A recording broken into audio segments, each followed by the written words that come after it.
सभी आदरणीय मुख्यमंत्रीगण, केंद्र में मंत्रिपरिषद के मेरे साथी, गवर्नर्स, लेफ्टिनेंट गवर्नर्स, आप सबको नमस्कार। अनलॉक 1 को 2 सप्ताह हो रहे हैं।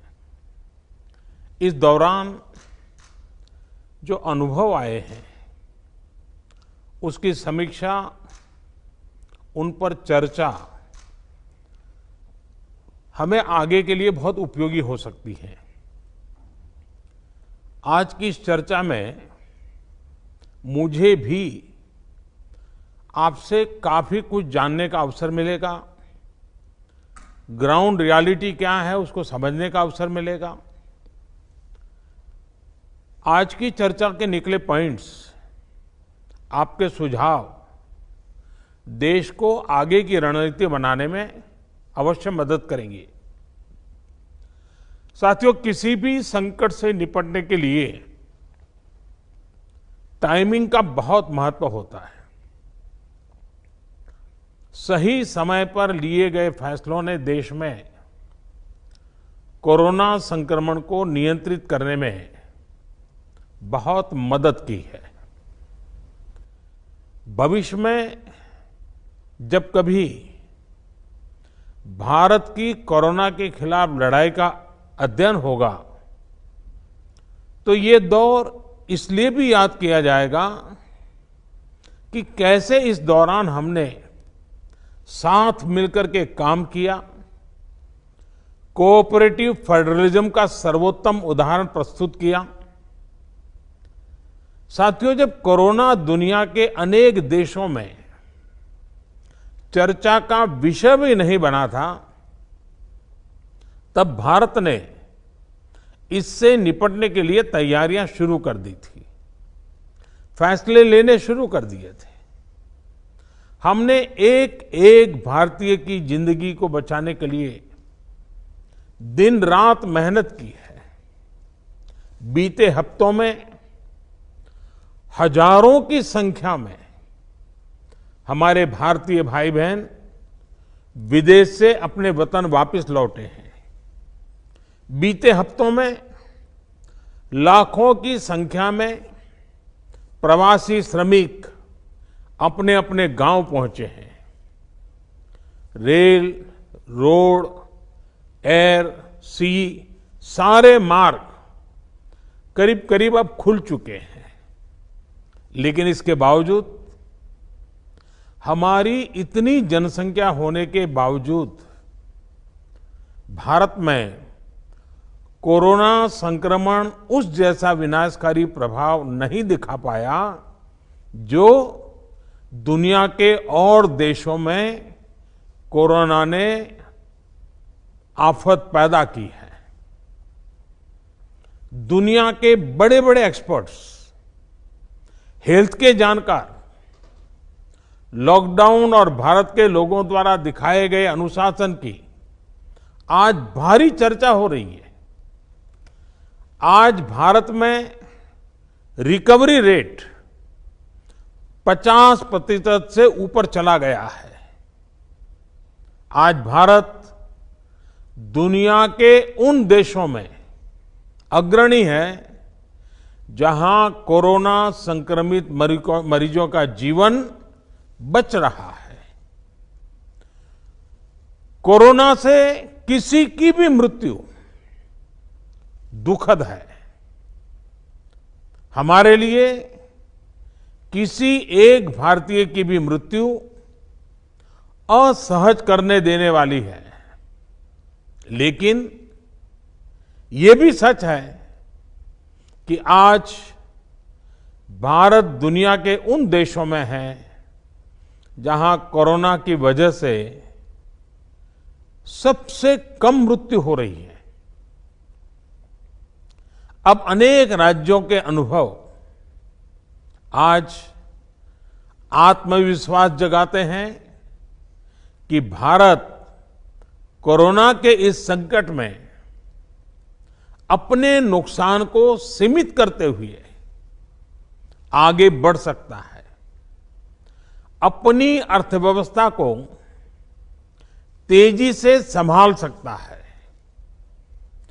साथियों, बीते 2 हफ्ते के अनलॉक 1 ने हमें एक बड़ा सबक ये भी दिया है कि अगर हम नियमों का पालन करते रहें, सारे दिशा निर्देशों को मानते रहे,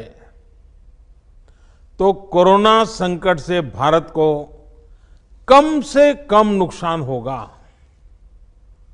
इसलिए मास्क या फेस कवर, उस पर बहुत ज्यादा जोर देना अनिवार्य है, आवश्यक है। बिना मास्क या फेस कवर के घर से बाहर निकलने की अभी कल्पना करना भी सही नहीं है। ये जितना खुद उस व्यक्ति के लिए खतरनाक है, उतना ही उसके आसपास के लोगों के लिए भी।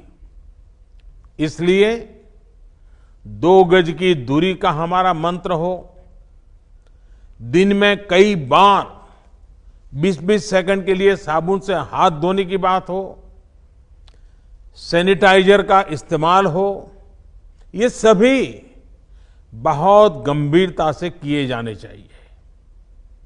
खुद की सुरक्षा के लिए, परिवार की सुरक्षा के लिए, विशेषकर घर के बच्चों और बुजुर्गों की सुरक्षा के लिए ये बहुत जरूरी है।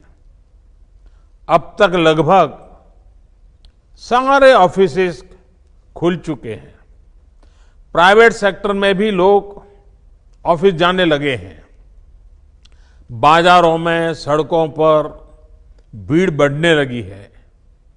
तो ये सारे उपाय ही कोरोना को तेजी से फैलने से रोकने में मददगार होंगे। थोड़ी सी भी लापरवाही, थोड़ी सी भी ढिलाई, अनुशासन में कमी कोरोना के खिलाफ हम सभी की लड़ाई को कमजोर करेगा। और इतने दिनों की जो तपस्या है, उस पर पानी फिर जाएगा। हमें इस बात का हमेशा ध्यान रखना है कि हम कोरोना को जितना रोक पाएंगे, उसका बढ़ना जितना रोक पाएंगे, उतना ही हमारी अर्थव्यवस्था खुलेगी, हमारे दफ्तर खुलेंगे, मार्केट खुलेंगे, ट्रांसपोर्ट के साधन खुलेंगे और उतने ही रोजगार के नए अवसर भी बनेंगे। साथियों, आने वाले दिनों में अलग अलग राज्यों में इकोनॉमिक एक्टिविटी का जिस तरह विस्तार होगा, उससे मिले अनुभव दूसरे राज्यों को भी बहुत लाभ पहुंचाएंगे। बीते कुछ हफ्तों के प्रयासों से हमारी अर्थव्यवस्था में ग्रीन शूट्स दिखने लगे हैं। पावर कंजम्पशन जो पहले घटता जा रहा था, वो अब बढ़ना शुरू हुआ है।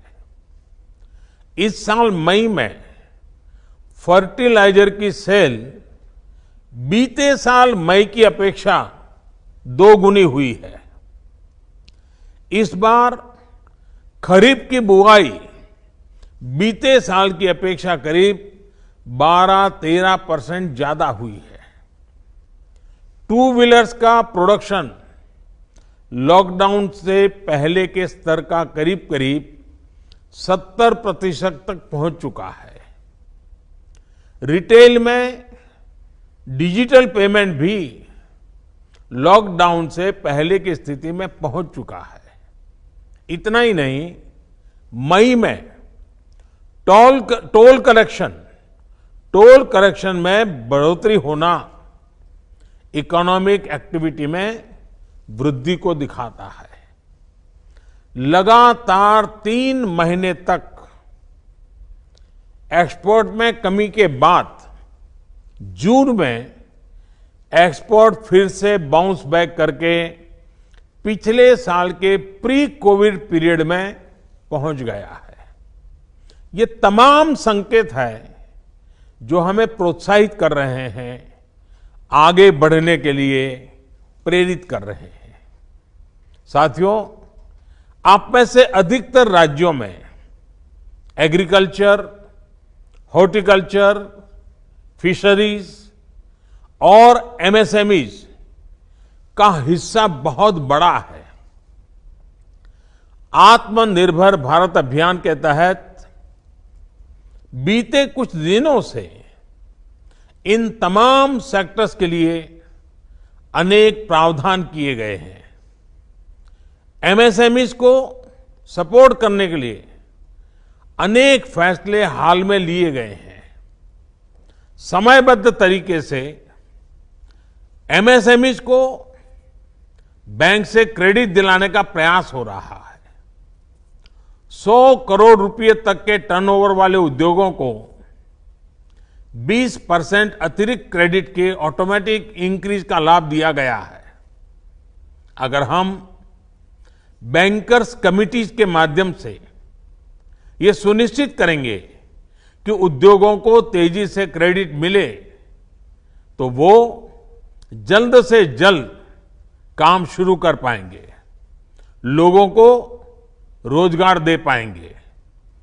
साथियों, हमारे यहां जो स्मॉलर फैक्ट्रीज हैं, उन्हें गाइडेंस की, हैंड होल्डिंग की बड़ी जरूरत है।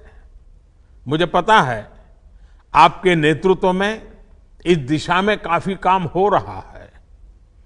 ट्रेड और इंडस्ट्री अपनी पुरानी रफ्तार पकड़ सके, इसके लिए वैल्यू चेन्स पर भी हमें मिलकर काम करना होगा। राज्यों में जहां कहीं भी स्पेसिफिक इकोनॉमिक एक्टिविटी पॉइंट्स हैं, वहां 24 घंटे काम हो, सामानों की लोडिंग अनलोडिंग तेजी से हो, एक शहर से दूसरे शहर तक सामान जाने में स्थानीय स्तर पर किसी तरह की दिक्कत ना हो, तो इकोनॉमिक एक्टिविटी और तेजी से बढ़ेगी। साथियों, किसान के उत्पाद की मार्केटिंग के क्षेत्र में हाल में जो रिफॉर्म्स किए गए हैं, उससे भी किसानों को बहुत लाभ होगा।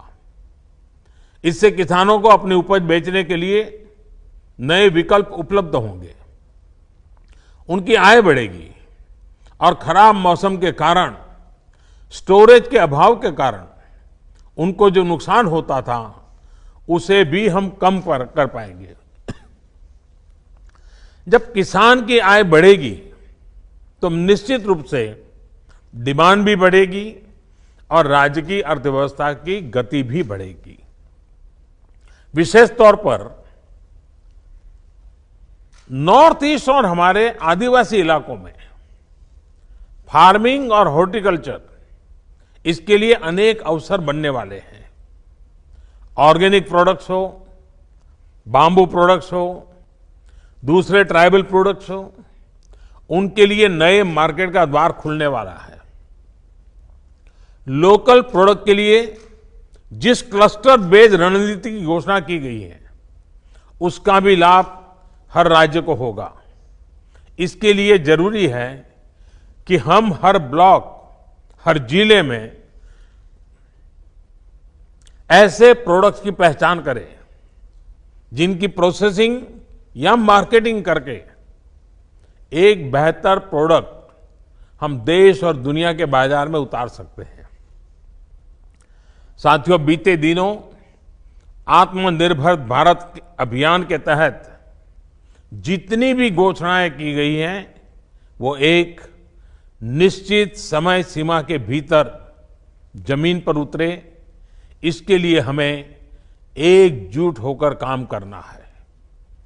इस पृष्ठभूमि में कोरोना से लड़ाई और इकोनॉमिक एक्टिविटी से जुड़े आपके जो सुझाव हैं, जो तैयारियां हैं, वो जानने के लिए मैं बहुत उत्सुक हूं और मुझे पक्का विश्वास है कि अनुभव के आधार पर आपकी जो बातें आएगी, वो आने वाले रणनीति बनाने में बहुत काम आएगी। मैं गृह मंत्री जी से आग्रह करता हूं कि वे आगे की चर्चा का संचालन करें